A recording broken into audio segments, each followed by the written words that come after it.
ရန်ကုန်တိုင်းဒေသကြီးလှိုင်မြို့နယ်အမှတ်30ရပ်ကွက်နေအသက်52နှစ်အရွယ်အမျိုးသမီးတဦးဟာဩဂုတ်လ9ရက်နေ့နေ့လယ်12:15မိနစ်အချိန်ခန့်မှာကမာရွတ်မြို့နယ်အမှတ်1ရပ်ကွက်အင်းစိန်လမ်းမပေါ်ရှိ MAB ဘန်အနီလမ်းဘေးမှာ၎င်းပိုင် Nissan March မော်တော်ယာဉ်ကိုလော့ချရပ်တန့်က MAB ဘန်အတွင်းကိုငွေအပ်နေရန်အတွက်6မိနစ်ခန့်တွားရောက်ဆုံစမ်းပြီးပြန်လည်ထွက်ခွာလာကမော်တော်ယာဉ်တကားဖွင့်ပြီးစစ်ဆေးစဉ်မော်တော်ယာဉ်ရဲ့နောက်ခန်းမှာထားရှိခဲ့တဲ့ငွေကျပ်3600မှာပျောက်ဆုံးနေတဲ့အတွက်ခွေးယူသွားသူကိုဖော်ထုတ်အရေးယူပေးပါရန်တိုင်တန်းချက်အရ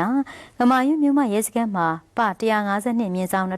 2026ရာဇသတ်ကြီးပုံမှာ389နဲ့အမှုရေးဖွင့်ပြီးခိုးမှုကျူးလွန်သူတရက်ခန့်ကိုစုံစမ်းဖော်ထုတ်အရေးယူနိုင်ရေးဆောင်ရွက်ခဲ့ပါတယ်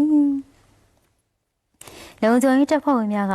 တရားခံပန်းစည်းရမိနိုင်ရေးအခင်းဖြစ်ရမှတ်တမ်းများကိုစစ်ဆေးဆောင်ရွက်ခြင်းနေမြေသတင်းရယူစုံစမ်းခြင်းများဆောင်ရွက်ခဲ့ရာခိုးမှုကျူးလွန်သူရေယာဝတိုင်းဒေသကြီးဟင်္ဒရာမြို့နယ်ရင်းကုန်းကျေးရွာနေတရားခံဇော်လက်ခေါ်အောင်ဇော်လက်38နှစ်ကိုဩဂုတ်လ9ရက်နေ့ညပိုင်းမှာဟင်္ဒရာမြို့နယ်ရင်းကုန်းကျေးရွာရှိ၎င်းရဲ့နေမှခိုးမှုကျူးလွန်ရမှရရှိခဲ့တဲ့ငွေကျပ်140နဲ့အတူဖမ်းဆီးရမိခဲ့ပါတယ်တရားခံဇော်လက်ခေါ်အောင်ဇော်လက်ကိုစစ်ဆေးရာ၎င်းဟာဩဂုတ်လ9ရက်နေ့မနက်7:00နာရီခွဲချိန်မှာကမာရွတ်မြို့နယ်တရက်ခွဲအင်းစိန်လမ်းမပေါ်ရှိ MAB ဘန်အနီလမ်းဘေးမှာရပ်တန့်ထားတဲ့ Nissan March အဖြူရောင်ယာဉ်ပေါ်မှပိုင်ရှင်မျိုးသမီးဆင်းလာကယာဉ်ကိုလော့ချစဉ်၎င်းမှာမော်တော်ယာဉ်ရဲ့ဝဲဘက်အနောက်တကားလက်ကင်ကွင်းကိုလော့ချမရအောင်မတင်ထားခဲ့ကြောင်းအဲဒီနောက်ယာဉ်ပိုင်ရှင်ဖြစ်သူအမျိုးသမီးမှ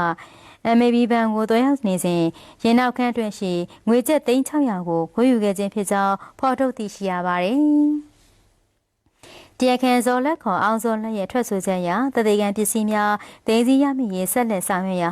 ဩဂုတ်လ17ရက်နေ့နေ့လယ်ပိုင်းမှာခိုးမှုကျူးလွန်ရမှရရှိတဲ့ငွေကျပ်3600မှဝယ်ယူထားတဲ့ရွှေလက်စွပ်2ကွင်းနဲ့ငွေကျပ်300ကိုစိတ်ကြီးခနောင်တို့မြို့နယ်စိတ်ကြီးအရှိရက်ကွက်ရှိနေအိမ်မှ၎င်းစိတ်ကြီးခနောင်တို့မြို့နယ်အမှတ်9ရပ်ကွက်ရှိနေအိမ်မှာငွေကျပ်300ကို၎င်းအသီးသီးသိမ်းဆည်းရမိခဲ့ပါတယ်။ပြည်စင်မှာမော်တော်ယာဉ်အတွင်းမှာငွေကျပ်3600ခိုးယူသူတရားခံဇော်လက်ခေါ်အောင်ဇော်လက်ကိုတသေခံပစ္စည်းများဖြစ်တဲ့ရွှေလက်စွပ်2ကွင်းငွေကျပ်340တို့နဲ့တူဖော်ထုတ်ဖမ်းဆီးနိုင်ခဲ့ပြီးဝိဝရီနဲ့ညီထိရောက်စွာအရေးယူနိုင်ရေးဆက်လက်ဆောင်ရွက်နေရှိတယ်လို့သတင်းရရှိပါရရှင်။